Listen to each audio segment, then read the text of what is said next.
Bharat Ratna doctor Babasaheb Ambedkar यांची 134वी जयंती महोत्सव सोहळा उत्साहात पार पडला। यानिमित्त खिचडी व बुंदी लाडूचे वाटप करण्यात आले।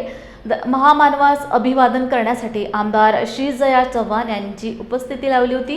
मुदखेड शहरातील बौद्ध प्रशिक्षण केंद्र, Bhimnagar, Naya Abadi, Ashoknagar, Lumbini Nagar, railway colony, Samtanagar, doctor Babasaheb Ambedkar यांच्या पुतळ्याचा नियोजित जागी महामानव डॉक्टर बाबासाहेब आंबेडकर जयंती महोत्सव सोहळ्याचे दिनांक 27 एप्रिल रोजी आयोजन करण्यात आले होते। यानिमित्त भंतेजी व उपासक यांच्या हस्ते पंचशील ध्वजारोहण करण्यात येऊन बुद्ध वंदना घेण्यात आली।